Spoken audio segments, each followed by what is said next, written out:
Hello students, मेरा नाम है अभिषेक वर्मा और स्वागत है आपका हमारे चैनल स्टडी क्लास पे।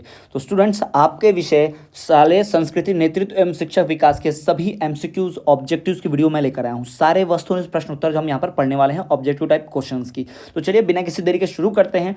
लेकिन शुरू करने से पहले छोटी सी रिक्वेस्ट कि चैनल पर नए हो तो चैनल को सब्सक्राइब करना और बेल नोटिफिकेशन को ऑल पर रखना ना भूलें। साथ ही साथ अगर आपको सारे विषयों के नोट चाहिए या किसी विषय का नोट चाहिए तो दिए गए नंबरों पर संपर्क कीजिए, आपको बहुत ही कम दाम में नोट्स मिल जाएंगे। साथ ही साथ आप अगर वीडियो लेक्चर देखना चाहते सभी तो हमारे चैनल की प्लेलिस्ट चेक करेंगे, प्रत्येक विषय का वीडियो लेक्चर बना हुआ है, प्लेलिस्ट बनी है, आप देख सकते हैं। तो चलिए बिना किसी देरी के शुरू करते हैं। बात करते हैं पहले प्रश्न की। एक प्रबंधक की छवि कैसी होना चाहिए? प्रबंधक की जो छवि होनी चाहिए वह कठोर नहीं होना चाहिए, लचीली भी नहीं होनी चाहिए, वो मेलजोल एवं भागीदारी की होनी चाहिए। विद्यालय प्रबंधन में आते हैं भाई, विद्यालय प्रबंधन में क्या आता है? अभिभावक, प्रधानाध्यापक या अभिभावक या विद्यार्थी, कौन संभालेगा विद्यालय को? भाई सभी, ये सब मिलकर संभालते हैं। जी हाँ। तीसरा, विद्यालय प्रशासन का तत्व है। विद्यालय प्रशासन का तत्व क्या है? स्वतंत्रता होनी चाहिए? नहीं। निरंकुशता? नहीं। बंधुत्व? नहीं। क्या होना चाहिए? नियोजन होना चाहिए, मैनेज्ड होना चाहिए। ठीक है, बढ़ते हैं अगले प्रश्न की ओर। शैक्षिक प्रशासन का मुख्य कार्य क्या है? भाई शैक्षिक प्रकाशन का मुख्य कार्य है नियोजन। जी हाँ, शैक्षिक प्रकाशन का मुख्य कार्य क्या है? शैक्षिक प्रकाशन का जो मुख्य कार्य है वो है नियोजन। क्या कार्य होना चाहिए भाई? नियोजन होना चाहिए। ठीक, साथ ही साथ ये ठीक हो गया। अगला देखिए, प्राथमिक शाला के लिए ग्रामीण अंचल में भवन हेतु स्थान का चयन करने हेतु यह देखा जाए कि प्राथमिक शाला अगर गांव में बनानी है तो कहाँ होनी चाहिए? भाई इसका उत्तर क्या होना चाहिए भाई? पांचवे का, यहाँ जो गाना बनेगा, जो शाला बनेगी गांव में, वो शाला गांव के समीप खुले मैदान में हो, कभी खेल के मैदान हो बालकों को, और उनको तकलीफ भी ना हो, डिस्टर्बेंस ना हो ज़्यादा, है ना, बाधा ना उत्पन्न हो पढ़ाई में। पुस्तकालय से छात्रों का, भाई पुस्तकालय से छात्रों का क्या संबंध होता है? भाई कैसा विकास होता है? समयगत विकास होता है, शारीरिक तो खेल से होता है, सर्वांगीण होता है या मानसिक? भाई मानसिक विकास होता है। सर्वांगीण विकास के लिए तो खेल कूद बहुत जरूरी है ना। अगला देखिए यहाँ पर अगला सवाल, प्रधानाचार्य का कक्ष समीप में होना चाहिए। भाई किसके समीप में होना चाहिए? प्रधानाचार्य का जो कक्ष है वह समीप में होना चाहिए। किसके समीप में होना चाहिए? तो भाई कार्यालय के। जी हाँ, ताकि वहाँ से कुछ भी जरूरत पड़े तो तुरंत के तुरंत वहाँ से लाया जा सके। जी हाँ, कार्यालय के समीप होना चाहिए ऑफिस के, ताकि कोई भी मिल सके। अगला देखिए, विद्यालय में मूत्रालय एवं शौचालय होना चाहिए। होना चाहिए कि नहीं होना चाहिए? और वो कहाँ होना चाहिए? विद्यालय से दूर होना चाहिए गाँव में, या फिर पास ही तालाब के किनारे होना चाहिए, या विद्यालय की सीमाओं में किंतु कक्षा से बिल्कुल पृथक, या फिर प्रयोगशाला के पास? कहाँ होना चाहिए भाई? तो ये होना चाहिए विद्यालय की सीमाओं में किंतु कक्षा से बिल्कुल पृथक। जी हाँ, ये तो गांव के बाहर कैसे रखेंगे शौचालय? बालक जहां है वहीं तो रहेंगे, है ना। फिर एनसीईआरटी का पूरा नाम क्या है? भाई एनसीईआरटी का नाम पूछा है। एनसीईआरटी का नाम क्या है? एनसीईआरटी का पूरा नाम है राष्ट्रीय शैक्षिक अनुसंधान एवं प्रशिक्षण परिषद। जी हाँ, राष्ट्रीय शैक्षिक अनुसंधान एवं प्रशिक्षण परिषद, एनसीईआरटी। ठीक है, इसके बाद अगला, सरकार द्वारा आंग्ल भाषा शिक्षा संस्थान की स्थापना की गई। सरकार ने आंग्ल भाषा, एंग्लो, है ना, इस भाषा की शुरुआत कब की थी? 1964 में। कौन से ईयर में भाई? 1964 में आंग्ल भाषा की शिक्षा संस्थान की स्थापना की गई थी। चलिए बढ़ते हैं अगले प्रश्न की तरफ। अगला प्रश्न जो हमारा है वो रिक्त स्थान की पूर्ति। तो पहला, प्रशासन गत्यात्मक होता है। कौन सा प्रशासन? भाई शैक्षिक प्रशासन। जी हाँ, शैक्षिक प्रशासन जो है वो गत्यात्मक होता है। दूसरा, शैक्षिक प्रशासन का संबंध मुख्यतः किससे होता है? भाई मुख्यतः शिक्षा से होता है। किससे होता है ये? शिक्षा से। जी हाँ, याद रखिएगा, इसका सही उत्तर है शिक्षा। अगला देखिए, राष्ट्रीय शैक्षिक योजना तथा प्रशासन संस्था कहाँ पर स्थित है? यह स्थित है हमारे दिल्ली में, और नई दिल्ली बोलेंगे हम। कौन सी दिल्ली? नई दिल्ली। जी हाँ, याद रखिएगा, दिल्ली नई दिल्ली, ध्यान रखिएगा इसको। अगला प्रश्न देखिए, राष्ट्रीय शिक्षा अध्यापक परिषद एनसीटी की स्थापना किस वर्ष में हुई थी? तो भाई इसकी स्थापना हुई थी सन 1973 में। जी हाँ, 1973 में। कब हुई थी इसकी स्थापना? 1973 में। वहीं पांचवा देखिए, यहाँ पर पांचवा है, अखिल भारतीय प्रारंभिक शिक्षा परिषद का गठन किस सन में किया गया था? तो यह किया गया था सन 1953 में। जी हाँ, कब किया गया था? 1953 में। अगला सवाल है, विश्वविद्यालय अनुदान आयोग की स्थापना किस सन में की गई? तो ये इस संस्था की स्थापना जो है वो 1964 में की गई थी। विद्यालय अनुदान योजना, है ना, विद्यालय अनुदान आयोग की स्थापना जो है वो 1964 में की गई थी। आंग्ल भाषा संस्था भोपाल की स्थापना कौन से वर्ष में की गई? तो भाई इसकी स्थापना की गई हमारे आप बोल सकते हैं सातवां जो है, छठवां 1953 है और सातवां 1964। ठीक है, तो ये ध्यान रखिएगा। चलो एक बार फिर से मैं करेक्ट करता हूँ, माफ कीजिएगा, थोड़ा सा इसको करेक्ट कर ले एक बार। चलिए फिर से एक बार रिवाइज कर लेते हैं, करेक्ट कर लेते हैं, इनका सही से उत्तर क्या है। तो देखिए, पहला, एनसीटी की स्थापना कब हुई? तो एनसीटी की स्थापना जो हुई है वो 1973 में हुई है। 1973 एनसीटी की स्थापना। फिर वहीं पांचवा अखिल भारतीय परिषद की स्थापना कब हुई है? 1957 में, 1957 में। ठीक है, फिर से एक बार देख लीजिए। उसके बाद विश्वविद्यालय अनुदान योजना की शुरुआत कब हुई? तो उसकी शुरुआत हुई 1953 में। कब हुई है? 1953 में। और आंग्ल भाषा संस्थान भोपाल की स्थापना कब हुई है? 1964 में। याद रखिएगा 1964, 1964 में की गई थी। ठीक, बढ़ते हैं अगले प्रश्न की ओर। अगला प्रश्न है साहित्य पाठ्य सामग्री क्रिया क्या है? साहित्य पाठ्य सामग्री क्रिया क्या है भाई? इस क्रिया को अगर पूछा कि 8वें का उत्तर क्या होगा, तो वाद विवाद एवं कविता प्रतियोगिताएं। क्या है? साहित्य पाठ्य सामग्री क्रिया क्या है? वाद विवाद एवं कविता प्रतियोगिताएं। वही 9वां देखिए आप, भाई पाठ्यक्रम सहगामी क्रियाएं किस पर आधारित होती हैं? तो भाई पाठ्यक्रम सामाजिक क्रिया जो है क्रिया पर, रुचि पर एवं नियोजन के सिद्धांत पर आधारित होती हैं। क्रिया के सिद्धांत पर, रुचि के सिद्धांत पर और नियोजन के सिद्धांत पर आधारित होती हैं पाठ्यक्रम सहगामी क्रियाएं। करिकुलम शब्द की उत्पत्ति किससे हुई है? करिकुलम शब्द की उत्पत्ति लैटिन शब्द क्यूरेरे से हुई। याद रखिएगा, इसको बहुत इंपॉर्टेंट है। करिकुलम शब्द की जो उत्पत्ति है वो लैटिन शब्द क्यूरेरे से हुई है। इसके बाद बढ़ते हैं हम एक वाक्य में उत्तर की तरफ। ठीक है, एक वाक्य में जो उत्तर है उन प्रश्नों की ओर बढ़ते हैं। चलिए ध्यान दीजिएगा, यहाँ पर सबसे महत्वपूर्ण पहला हमारे लिए, अन्य प्रशासन की भांति शैक्षिक प्रशासन 5 तत्व नियोजन संगठन आदेश समन्वय। फिर से एक बार मैं यहाँ पर क्लियर करता हूँ, ध्यान से सुनिए। अन्य प्रशासन की भांति शैक्षिक प्रशासन 5 तत्व नियोजन संगठन आदेश समन्वय तथा नियंत्रण की एक प्रक्रिया। यह परिभाषा किस व्यक्ति ने दी है? तो भाई यह परिभाषा दी है हेनरी फयाल ने। किसने दी है परिभाषा? हेनरी फयाल। जी हाँ, हेनरी फयाल ने दी है। दूसरा, भारतीय शिक्षा तंत्र की संरचना के कितने स्तर हैं? भारतीय शिक्षा तंत्र की संरचना के जो स्तर हैं वो 3 स्तरीय हैं। कौन से 3 स्तर है भाई? पहला राज्य स्थानीय, है ना, त्रिस्तरीय, राज्य में है, केंद्र में है, राज्य है, स्थानीय है। पहला केंद्र, दूसरा राज्य, तीसरा स्थान, है ना, स्थानीय। तीसरा, विश्वविद्यालय अनुदान आयोग की स्थापना कभी? विश्वविद्यालय अनुदान आयोग की स्थापना सन 1953 में, अभी हमने पढ़ा। केंद्रीय समाज कल्याण मंडल की स्थापना कभी? केंद्रीय समाज कल्याण मंडल की स्थापना 1943, 1943 में, आज़ादी के पहले ही हो गई थी। राज्य शिक्षक प्रशिक्षण मंडल मध्य प्रदेश की स्थापना कभी? 1967, 1967 में ही हो गई थी। जिला परिषद का प्रमुख अधिकारी कौन होता है? भाई जिला परिषद का प्रमुख अधिकारी अध्यक्ष होता है।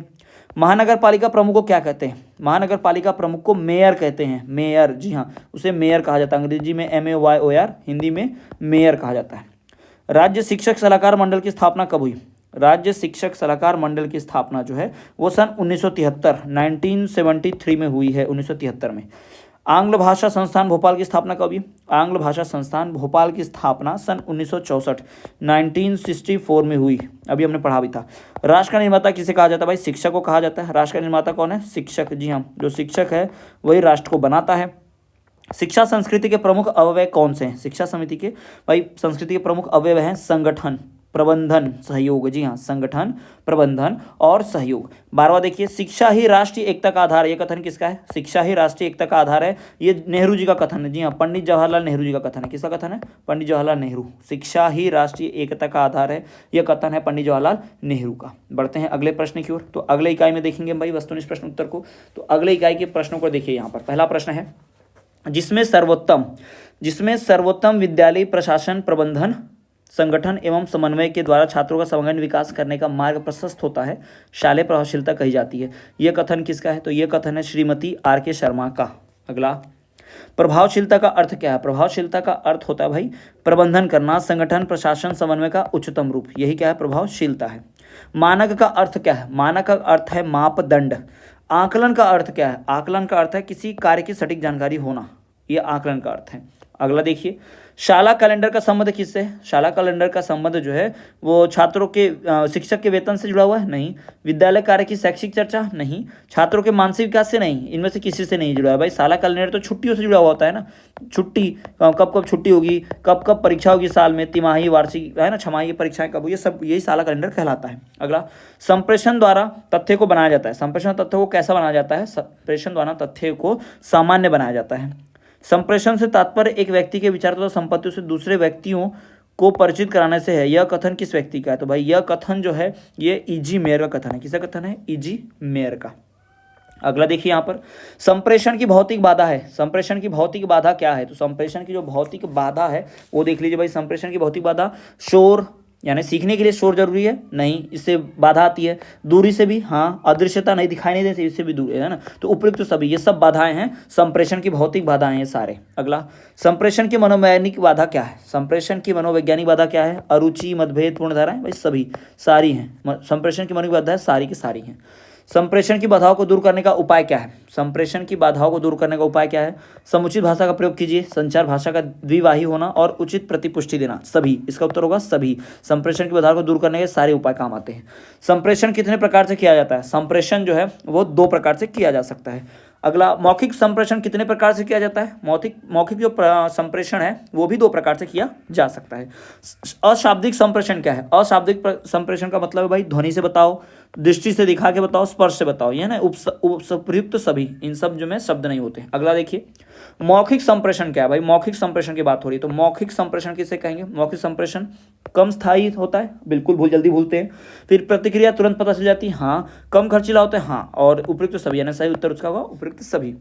लिखित संप्रेषण क्या है? तो भाई लिखित संप्रेषण जो है प्रक्रिया का पता बाद में चलता है, सही है। इसे लंबे समय तक याद रखते हैं लिख के, हाँ। लंबे, दूरस्थ तथा कठिन संप्रेषण के लिए उपयुक्त है, बिल्कुल सही। तो उत्तर होगा सही, उपयुक्त सभी होंगे इसमें, ठीक है। आ जाते हैं अब हम अपने रिक्त स्थानों की पूर्ति पर। तो बात करते हैं चलिए रिक्त स्थानों की। तो रिक्त स्थानों की बात करें यहाँ पर सबसे पहला, प्रबंधन, संगठन, प्रशासन, समन्वय का उच्चतम रूप क्या कहलाता है? इसका उच्चतम रूप है भाई प्रभावशीलता कहलाता है, याद रखिएगा, प्रभावशीलता। अभी हमने वस्तुनिष्ठ में भी पढ़ा था इसको, है ना, ऑब्जेक्टिव में, प्रभावशीलता। अगला, किसी कार्य की सटीक जानकारी क्या कहलाती है? किसी कार्य की सटीक जानकारी ही आकलन कहलाती है। क्या कहलाती है? आकलन। उसके बाद में, किसमें भाई वर्ष भर में कार्यक्रमों की रूपरेखा होती है? तो भाई शाला के कैलेंडर में, जी हाँ, स्कूल का जो कैलेंडर होता है ना, शाला कैलेंडर में वर्ष भर की जानकारी होती है।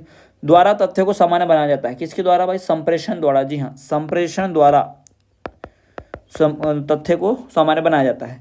अगला देखिए, पांचवा क्या है? और शालेय प्रभावशीलता घनिष्ठ रूप से संबंधित होते हैं, क्या क्या भाई? शाला संस्कृति, जी हाँ, शाला संस्कृति जो है, और शाला संस्कृति और क्या क्या जुड़ा होता है भाई? शाला संस्कृति के साथ साथ जुड़ा होता है शालेय प्रभावशीलता, घनिष्ठ रूप से संबंधित होते थे। अगला, विद्यालय का हृदय कौन? भाई विद्यालय का हृदय है, तो भाई विद्यालय का हृदय जो है वो पुस्तकालय है। पुस्तक नहीं रहेगी तो विद्यालय का पढ़ाई का कोई मतलब ही नहीं है ना, वो बहुत जरूरी है। पुस्तकालय विद्यालय का हृदय है। अगला, किसी उद्देश्य से किया गया गंभीर वार्तालाप ही साक्षात्कार है। यह परिभाषा किस व्यक्ति ने दी है? तो यह परिभाषा जो दी है हमारे गुड ने, जी हाँ, ये हमारे गुड व्यक्ति जो है, इनका नाम है, उन्होंने परिभाषा दी है। किसी उद्देश्य से किया गया गंभीर वार्तालाप ही साक्षात्कार है, ठीक है। तो ये ध्यान रखेंगे आप। इसके बाद देखिए, इसके बाद आपको दूसरे प्रश्न उत्तर जैसे कि आपको देखने मिलेंगे यहाँ पर, एक शिक्षण प्रतिमान पर निर्भर होता है। देखिए, एक शिक्षण प्रतिमान पर निर्भर होता है, क्या निर्भर होता है भाई? इस पर निर्भर होता है शिक्षण के सिद्धांत, जी हाँ, शिक्षण के सिद्धांत जो होते हैं इसी पर निर्भर करते हैं, ध्यान रखिएगा, ठीक है, शिक्षण के सिद्धांत। अध्यापक शिक्षा परिषद में कुल कितने सदस्य होते हैं? अध्यापक शिक्षा परिषद में कुल कितने सदस्य होंगे भाई? तो इसमें कुल 41 सदस्य, 41 राष्ट्रीय शिक्षा नीति में शिक्षा के लोकव्यापीकरण को क्या कहा गया है? शिक्षा के लोकव्यापीकरण को ही क्या कहा गया है भाई? इसको ही सबके लिए शिक्षा कहा गया है, सर्व शिक्षा, है ना, सर्व के लिए शिक्षा यानी कि सर्व शिक्षा, याद रखिएगा यहाँ पर। इसका उत्तर क्या होगा? सर्व शिक्षा यानी कि सबके लिए शिक्षा। ये कौन सी योजना के तहत था भाई? राष्ट्रीय शिक्षा नीति में शिक्षा के लोकव्यापीकरण से था ये, ठीक है। बढ़ते हैं अगले प्रश्नों की ओर। तो अगला यहाँ पर देख लीजिए भाई, अगला है जो आपका एक वाक्य में शब्द है, उत्तर है, संप्रेषण से तात्पर्य एक व्यक्ति के विचारों तथा संपत्तियों में दूसरे व्यक्तियों को परिचित कराने से है। यह कथन किसका है? तो यह कथन है E.G. मेयर का। किसका कथन है भाई? E.G. मेयर का, ध्यान रखिएगा। दूसरा, शाला की प्रभावशीलता का अर्थ देखिए, शाला की प्रभावशीलता का अर्थ क्या है? शाला की प्रभावशीलता का अर्थ है विद्यालय का प्रभाव। ये देख लीजिए यहाँ पर लिखा है, शाला की प्रभावशीलता का अर्थ क्या है? शाला की प्रभावशीलता का अर्थ है विद्यालय का प्रभाव अथवा विद्यालय की जन समुदाय की दृष्टि में प्रभावशीलता। ये किसका अर्थ है भाई? शाला की प्रभावशीलता का। अगला देखिए, नवोदय विद्यालय का संचालन कौन करता है? नवोदय विद्यालय का संचालन स्थानीय सरकार ये करती है ना, स्थानीय सरकार जो लोकल गवर्नमेंट है वो करती है। पुस्तकालय विद्यालय का हृदय है, यह कथन किसका है? यह कथन है किलपैट्रिक का। जी हाँ, किलपैट्रिक ने ही कहा कि विद्यालय जो है वो क्या है हमारा, पुस्तकालय जो विद्यालय का हृदय है, ये किलपैट्रिक ने कहा है। पांचवा, समावेशन का अर्थ लिखिए भाई। समावेशन का अर्थ किसी व्यवस्था या अंग होना या संपूर्ण में समाविष्ट होना है।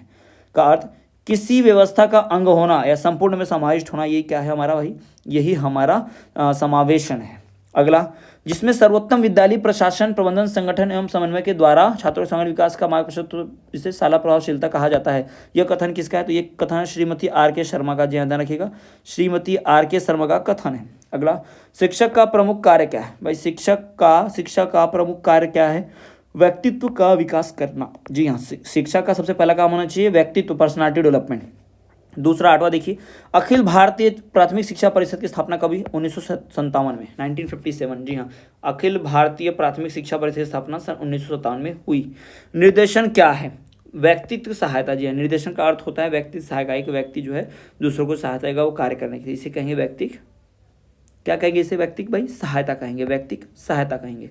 अगला 10वां देखिए, व्यक्तित्व मापन की सबसे अच्छी विधि कौन सी है? भाई सबसे कौन सी ऐसी विधि जो सबसे अच्छी है? तो वो है प्रक्षेपण विधि। व्यक्तित्व नापने के लिए कौन सी विधि चाहिए आपको? प्रक्षेपण विधि चाहिए। तो चलिए स्टूडेंट, बात करते हैं अगले वस्तु प्रश्नों की। तो इसमें अगला है, विद्यालय में प्रधानाचार्य का वही स्थान है जो जलयान में उनके कप्तान का है। प्रधानाचार्य के विद्यालय में पटुता, प्रतिभा, संपन्नता तथा उसकी चेतना शिक्षालय के संचालन और शिक्षा की संपूर्ण स्थिति को उच्चतम अवस्था तक पहुंचने में सहायक होती है। यह कथन किसका है? तो यह कथन रायबर्न का है। किसका कथन है? रायबर्न का। दूसरा, मायर्स ने प्रधानाचार्य के लिए शैक्षिक नेतृत्व कितने गुणों की पहचान की है? तो भाई इन्होंने कुल 10 गुणों की पहचान की है। अगला, प्रधानाचार्य में शैक्षिक नेतृत्व हेतु गुण होना चाहिए। जी हाँ, बिल्कुल होना चाहिए। अंतर्दृष्टि का गुण, सहयोग का गुण, अगुवाई करना, ये सारे गुण होने चाहिए। प्रधानाचार्य में प्रशासनिक नेतृत्व गुण होना चाहिए। कैसा होना चाहिए? तो भाई ये भी सही भी गुण, शाला के नेतृत्व करने की क्षमता, चरित्र भी होना चाहिए अच्छा, सामंजस्य स्थापित यानी सब पे आपसी समझ हो, तो ये सारे गुण, यानी उत्तर होगा उपयुक्त सभी। बढ़ते हैं अगले प्रश्नों की ओर। अगला देखिए यहाँ पर, शाला में प्रशासनिक नेतृत्व की आवश्यकता होती है, क्योंकि? भाई क्योंकि विद्यालय की प्रगति के संदर्भ में उचित निर्णय हो सके। बिल्कुल सही। दूसरों को प्रेरित करने की आवश्यकता के कारण भी हाँ, और विभिन्न वर्गों तथा समूह में सामंजस्य स्थापित होना चाहिए। तो बिल्कुल उपयुक्त सभी, इन सभी के लिए प्रशासनिक नेतृत्व की आवश्यकता होती है। विद्यालय में प्रशासनिक नेतृत्व का आशय उन संगठनात्मक, प्रबंधात्मक एवं प्रशासनिक योग्यता से है जिसके आधार पर विद्यालय का प्रबंधनात्मक, शिक्षक तथा प्रबंधक द्वारा मानवीय एवं भौतिक संसाधनों के सर्वोत्तम उपयोग के लिए सर्वोत्तम नीतियों का निर्धारण एवं क्रियान्वयन किया जाता है। प्रशासनिक नेतृत्व की यह परिभाषा दी है। भाई इतनी लंबी चौड़ी परिभाषा जो दी है, यह किसने दी है? तो ये परिभाषा दी है डॉक्टर एस के शर्मा ने। किसने दी है ये परिभाषा? डॉक्टर एस के शर्मा। अगला, शैक्षिक नेतृत्व का उपयोग होता है, किस लिए होता है? शैक्षिक नेतृत्व का उपयोग होता है चुनावों में। टीम को कहा जाता है क्या? भाई टीम को क्या कहा जाता है? टीम को कहा जाता है दल, है ना, दल कहा जाता है। पेडागोजिकल का अर्थ क्या है? भाई पेडागोजिकल का अर्थ क्या होता है? पेडागोजिकल का अर्थ है यहाँ पर किस चीज़ का भाई अध्ययन? पेडागोजिकल का अर्थ है यहाँ पर 9वीं का रसायन शास्त्र। ऐसा हो सकता है क्या? बिल्कुल नहीं, ये गलत उत्तर है, रसायन शास्त्र नहीं है। भाषा विज्ञान, जी बिल्कुल ये भी नहीं है। सामाजिक अध्ययन, ये भी नहीं है। तो पेडागोजी का क्या होगा? शिक्षण शास्त्र होगा। क्या होगा? शिक्षण शास्त्र, ध्यान रखिएगा, ठीक है। उसके बाद बढ़ते हैं अगला प्रश्न, अच्छे पुस्तकालय के लिए आवश्यक क्या है? अच्छे पुस्तकालय के लिए आवश्यक क्या है? बुलेटिन बोर्ड, साज सज्जा, निष्पक्षता। इसका सही उत्तर होगा भाई हमारे लिए यानी कि साज सज्जा, यानी कि सजा हुआ रहना चाहिए।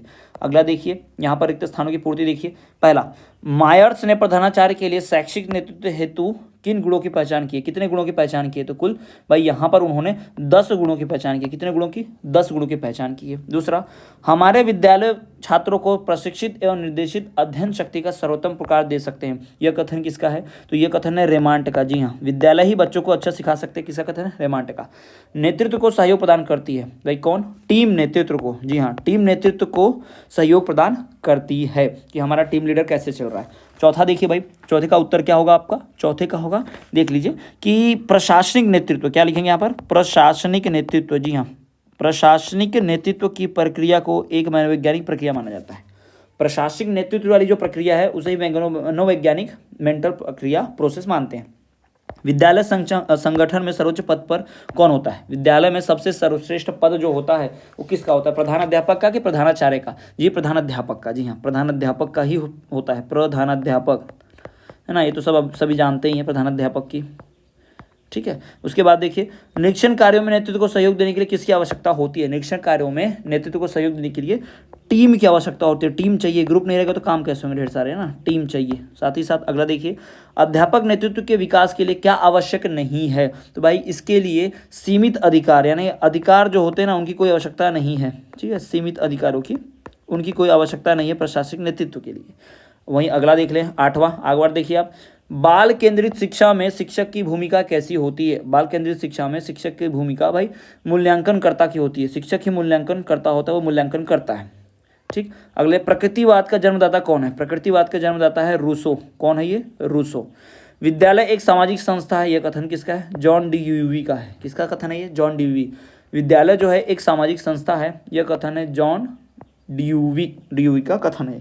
अगला यहाँ पर आप देख लीजिए, एक वाक्य एक शब्द में उत्तर।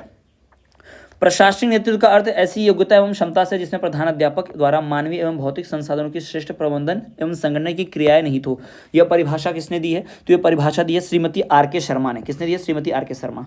टीम नेतृत्व का अर्थ बतलाइए। नेतृत्व के लिए टीम को तैयार करना टीम नेतृत्व कहलाता है। तीसरा, पेडागोजिकल नेतृत्व से क्या आशय है? विषयागत क्षेत्र के नेतृत्व को पेडागोजिकल नेतृत्व कहा जाता है। अगला देख लीजिए यहाँ पर, शाला समुदाय का ही एक लघु रूप है, यह कथन किसका है? भाई यह कथन है बोर्गाडस का।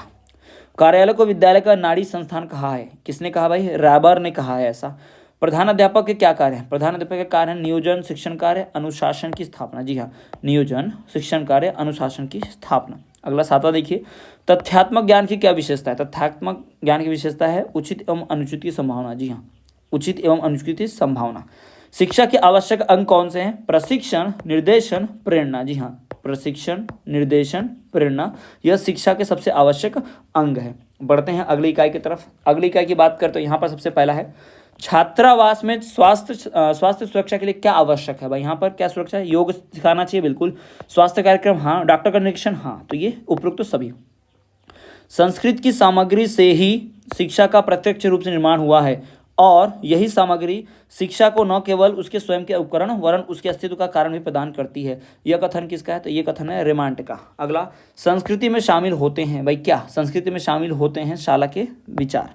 शाला के विचार ही संस्कृति में शामिल होते हैं। संस्कृति में स्थानीय संस्थाएं कितने स्तरों पर कार्य करती है? स्थानीय संस्थाएं जो हैं कुल 7 स्तरों पर कार्य करती हैं।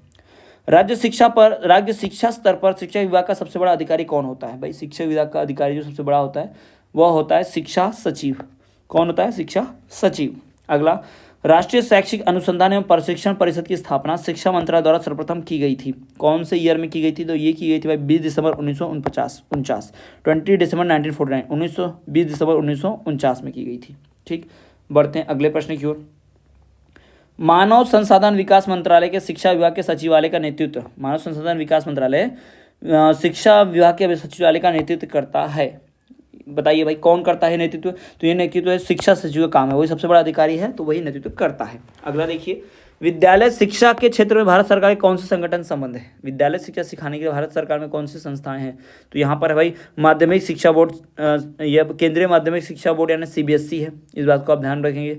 और अगर पूछा है कि हमारे राज्य में, तो राज्य का पूछता तो आप फट से मध्य प्रदेश का MP बोर्ड लिख सकते थे, पर यहाँ पूरे देश का पूछा है तो वो है CBSE केंद्रीय माध्यमिक शिक्षा बोर्ड। अगला देखिए, अगला हम बात करेंगे रिक्त स्थानों की। ठीक है, तो चलिए देखते हैं रिक्त स्थानों को। पहला, राज्य स्तर पर शिक्षा विभाग का सबसे बड़ा अधिकारी कौन होता है? तो वो होता है शिक्षा सचिव, है ना। पढ़ा भी हमने, बहुत बार पढ़ा, 2-3 बार रिपीट हो गया है ना, शिक्षा सचिव। अगला, किसके आदान प्रदान में प्रक्रिया समाज में संभव है? भाई शिक्षा के आदान प्रदान की प्रक्रिया आप बाहर नहीं पढ़ा सकते। शिक्षा के आदान प्रदान की प्रक्रिया जो है समाज में संभव है। शिक्षा और कौन किसका घनिष्ठ संबंध है? भाई शिक्षा और समाज का घनिष्ठ संबंध है। किसका? शिक्षा और समाज का। शिक्षा से ही समाज का निर्माण होता है, इसलिए शिक्षा और समाज का घनिष्ठ संबंध है। अगला, राष्ट्रीय शिक्षा नीति के क्रियान्वयन की समीक्षा वर्षों में भी की जाएगी। कितने वर्षों में? राष्ट्रीय शिक्षा नीति के क्रियान्वयन की समस्या जो होगी ये कब की जाएगी? तो ये किया जाएगा भाई 5। कब किया जाएगा? 5 वर्षों में, 5 साल में इसका देख लेंगे बराबर, यानी कि राष्ट्रीय शिक्षा नीति सही ढंग से कार्य कर रही है, बराबर रूप से स्वचालित है कि नहीं, ये देखेंगे। अगला, जिला प्रशासन के सुधार हेतु कोठारी कमीशन की स्थापना की गई। कब की गई कोठारी कमीशन की स्थापना? भाई कोठारी कमीशन की स्थापना जो है वो विद्यालय बोर्ड की स्थापना की, कमीशन नहीं विद्यालय बोर्ड बनाया था, कोठारी कमीशन नहीं विद्यालय बोर्ड यानी स्कूल बोर्ड बनाया था। ठीक है, अगला देखिए, संविधान के अनुसार प्रत्येक राज्य की शिक्षा व्यवस्था संचालित करने की जिम्मेदारी किसकी होती है? संविधान के अनुसार सभी जितनी सेफ्टी एंड सिक्योरिटी मेजर्स हैं इनको अपनाना, है ना। जो राज्य की शिक्षा व्यवस्था जो संचालित हो रही है वो एकदम अच्छे से संचालित हो, ये कौन देखेगा? तो भाई ये देखने वाले लोग जो हैं, ये हमारा 6वें का उत्तर क्या होगा? यहाँ पर हमारा उत्तर होगा राज्य। किसका काम है ये? राज्य का। राज्य ही देखते हैं शिक्षा व्यवस्था। शिक्षा का सामान्य कार्य क्या है? शिक्षा का जो सामान्य कार्य है वो व्यक्तित्व का विकास करना है। जी हाँ, व्यक्तित्व का विकास। व्यक्तित्व विकास करना ही क्या है, शिक्षा का है, ये ध्यान रखिएगा। अगला, विश्वविद्यालय शिक्षा आयोग की नियुक्ति किसकी अध्यक्षता में की जाती है और किसकी अध्यक्षता में की गई थी उस वक्त? तो हमारे पहले vice president, VC vice president, ठीक है, किसकी भाई वाइस प्रेसिडेंट कौन थे? हमारे डॉक्टर सर्वपल्ली राधाकृष्णन। जी हाँ, राधाकृष्णन, यही हमारे डॉक्टर थे, यही हमारे उपराष्ट्रपति थे सबसे पहले, तो इन्हीं के अध्यक्षता में की गई थी। रामकृष्ण मिशन की स्थापना किस वर्ष में हुई थी? तो रामकृष्ण मिशन स्थापना जो है ये 1897 1897 में, जी हाँ, कब? 1897 में की गई थी। आर्य समाज के संस्थापक जो थे वो कौन थे? आर्य समाज के संस्थापक स्वामी दयानंद सरस्वती। जी हाँ, दयानंद सरस्वती, स्वामी दयानंद सरस्वती आर्य समाज के संस्थापक थे, ठीक है, तो ये हो गया। अब बढ़ते हैं अगली इकाई की तरफ। अगली इकाई में, अभी इसी इकाई में हमारा एक वाक्य में उत्तर बचा हुआ है, उसको भी देख लेते हैं। तो एक वाले उत्तर को देखिए, एक वाक्य में जो उत्तर है सारे उनकी बात करते हैं। पहला देखिए, सामाजिक संबंधों का जाल ही समाज है, यह कथन किसका है? सामाजिक संबंधों का जाल ही समाज है, यह कथन है मैकाइवर का। किसका कथन है ये? मैकाइवर, जी हाँ, मैकाइवर का कथन है ये, ठीक है, ये आपको ध्यान रखना है, किसका कथन है? मैकाइवर का। सामाजिक परिवर्तन सामाजिक विकास है, यह कथन किसका है? सामाजिक परिवर्तन ही सामाजिक विकास है, यह कथन है हर्बर्ट स्पेंसर का। किसका? स्पेंसर, ठीक है। अगला देखिए, प्राथमिक शिक्षा जनसाधारण की शिक्षा, यह कथन किसने कहा था? प्राथमिक शिक्षा ही जनसाधारण की शिक्षा है, यह कथन किसका था? तो यह कथन जो है वो शिक्षा आयोग का है। किसका है भाई? शिक्षा आयोग, ठीक है, एजुकेशन डिपार्टमेंट, शिक्षा आयोग। अगला, वह बालक पिछड़ा बालक कहलाता है। बालकों को पिछड़ा और आगे अगर कब कहते हैं, वह बालक पिछड़ा बालक कहलाता है जो अपने विद्यालय कार्य में अपनी कक्षा से निचली कक्षा का भी कार्य करने में सक्षम नहीं है ना। जो बालक पिछड़ा बालक उसको बोलेंगे जो अगर 5वीं में पढ़ रहा है लेकिन चौथी के सवाल भी हल नहीं कर पा रहे तो पिछड़ा बालक है। ये कथन किसका है? तो ये कथन है फ्रायड का। जी हाँ, फ्रायड ने ये कथन दिया था, फ्रायड का। प्राथमिक शिक्षकों की प्रशिक्षण संस्था को क्या कहते हैं? प्राथमिक शिक्षा की प्रशिक्षण संस्था को जिला शिक्षा एवं प्रशिक्षण परिषद कहते हैं। क्या कहते हैं इसे? जिला शिक्षण एवं प्रशिक्षण परिषद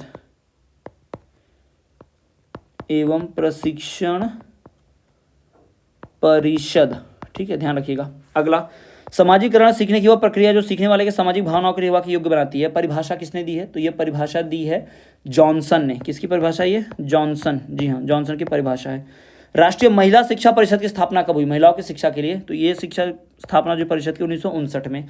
राष्ट्रीय साक्षरता अभियान कब प्रारंभ किया है ना? राष्ट्रीय नेशनल लिटरेसी जो है ये शुरू कब किया? पहला जो था वो कौन था भाई? तो ये शुरू हुआ था 1988 में। कौन से साल में? 1988 में शुरू किया गया था। राष्ट्रीय साक्षरता अभियान प्रारंभ किया था किसमें? 1988 में। तो स्टूडेंट्स ये तो के सारे वस्तुनिष्ठ प्रश्न उत्तर। अब बनते हैं अंतिम और 5वीं इकाई के वस्तुनिष्ठ प्रश्नों की बात कर लेंगे हम।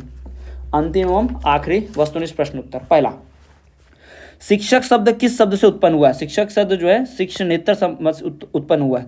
कम्युनिटी का अर्थ क्या है? कम्युनिटी का अर्थ है एक साथ सेवा करना। स्कॉलर शब्द कौन सी भाषा का है? स्कॉलर शब्द है भाई फ्रेंच भाषा का। स्कूली शब्द किसका है भाई? स्कूली शब्द फ्रेंच भाषा का। साथ ही साथ साला समुदाय का एक ही लघुत्तम रूप है, यह किसने कहा है? तो ये कहा है हमारे आखिरी यानी भाई बोगार्ट्स, यानी आखिरी जो उस समय में अपने ज़माने में आखिरी भाषा विज्ञानी में से एक गिने जाते हैं वो, यानी बोगार्ट्स जो हैं इन्होंने कहा है कि साला समुदाय का एक ही लघु रूप है। अगला देखिए छठवां, भारत में पहला मुक्त विद्यालय एक परियोजना के रूप में शुरू किया गया था। जी हाँ, भारत में पहला मुक्त विद्यालय एक परियोजना के रूप में शुरू किया गया था 1970 में, 1970 में। उसके बाद देखिए नॉस क्या है? NOS, नॉस क्या है? नॉस है डिग्री पूर्व स्तर तक के माध्यम हेतु। जी हाँ, डिग्री प्राप्त करने से पहले जो अभी आप पढ़ाई करते हो उसे नॉस में गिना जाता है। अगला देखिए, भारत में इस समय सम्राट मुक्त विद्यालय, जी हाँ, भारत में इस समय राष्ट्रीय मुक्त विद्यालय के पूरे देश में कितने मान्यता प्राप्त अध्ययन केंद्र हैं? ठीक, भारत में राष्ट्रीय मुक्त विद्यालय ओपन यूनिवर्सिटी वाले कितने अध्ययन केंद्र है टोटल? तो भाई इस वक्त टोटल अध्ययन केंद्र जो है वो 350 से अधिक अध्ययन केंद्र, 350 से ज़्यादा अध्ययन केंद्र है। ICSE बोर्ड की विशेषता क्या है? ICSE बोर्ड की विशेषता है कि यह परीक्षा संचालन का कार्य करता है, सारे परीक्षाओं के संचालन का कार्य यही करता है। अगला, प्रधान अध्यापक का कार्य क्या है? प्रधान अध्यापक का जो कार्य है वो क्या है? उपयुक्त तो सभी कार्य, शिक्षण का भी पढ़ाना काम है, नियोजन करना भी काम है, अनुशासन बनाए रखना भी। तो इसका सही उत्तर होगा उपयुक्त सभी। क्या कार्य है? उपयुक्त सभी। बढ़ते हैं आगे, देखिए शिक्षा का प्राथमिक रोल क्या है? जी हाँ, पूछ रहे हैं कि शिक्षा का प्राथमिक रोल क्या है। तो परीक्षा का साथ प्राथमिक रोल है नेतृत्व, हाँ, पक्षपात रहित व्यवहार, ये भी है, भेदभाव नहीं करना, प्रभावशील समाजीकरण का भी करता है। जी हाँ, समाज में ध्यान देना। तो ये तीनों काम है, तो इसका उत्तर होगा उपयुक्त सभी 2।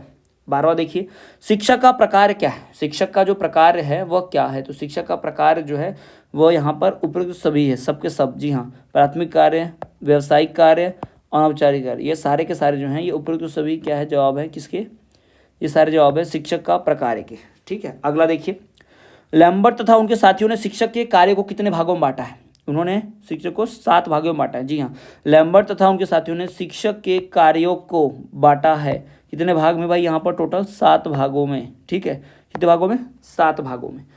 वही बात कर रिक्त स्थान की, चलो पहले रिक्त स्थान देख लो उसके बाद फिर। पहला, भारत में पहला मुक्त विद्यालय एक परियोजना के रूप में किस सन में शुरू हुआ, तो ये 1970 होगा, जी हाँ, कौन सा सन में शुरू किया गया था, 1970 में। दूसरा, लैम्बर्ट के साथियों ने शिक्षक कार्य को भागों में बांटा, कितने भागों में भाई, 7 भागों में बांटा है, कितने भागों में बांटा है, 7 भागों में।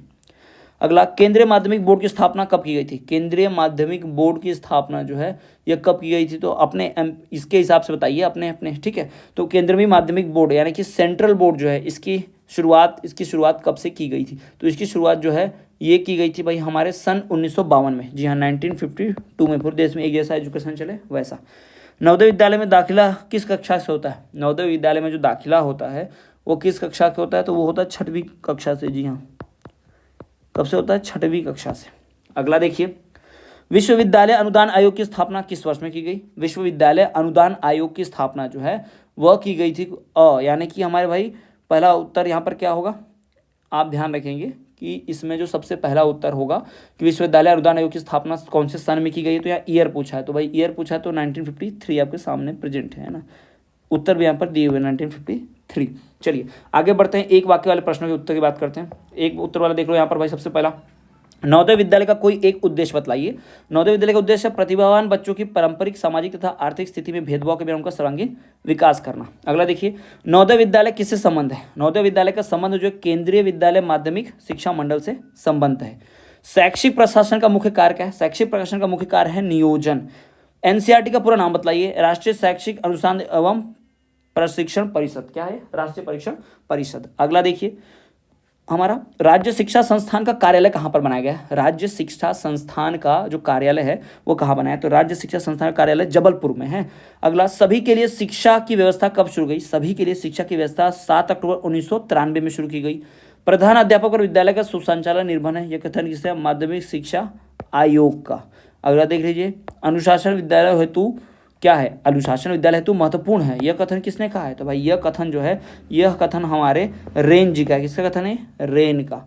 तो ये 8 जो हो गए सारे एक वाक्य वाले आपको दिखाई दे रहे हैं। ठीक है, तो ये हो गए सारे महत्वपूर्ण प्रश्न उत्तर, जी हाँ, ये सारे महत्वपूर्ण वस्तुनिष्ठ प्रश्न उत्तर इन 5 इकाई को मैंने आपको बता दिए। तो इन 5 इकाई के सारे महत्वपूर्ण प्रश्न जो आप देख लीजिए, इन्हीं प्रश्न उत्तर को आप सॉल्व करके जाइए परीक्षा में, इसमें से बहुत सारे प्रश्न उत्तर जो है आने वाले हैं। तो स्टूडेंट्स, ये हो गई वीडियो सारी एमसीक्यूज की। आप प्लेलिस्ट चेक करेंगे तो और भी बहुत सारे वीडियोज मिल जाएंगे, उन सबको देखिए। अभी प्रश्न पत्र की वीडियो भी आ जाएगी। तो चलिए स्टूडेंट, मिलते हैं आपसे अगले वीडियो में, तब तक के देखिए हमारा चैनल स्टडी क्लास। वीडियो पसंद आई तो लाइक करें और चैनल को सब्सक्राइब और कमेंट जरूर करें।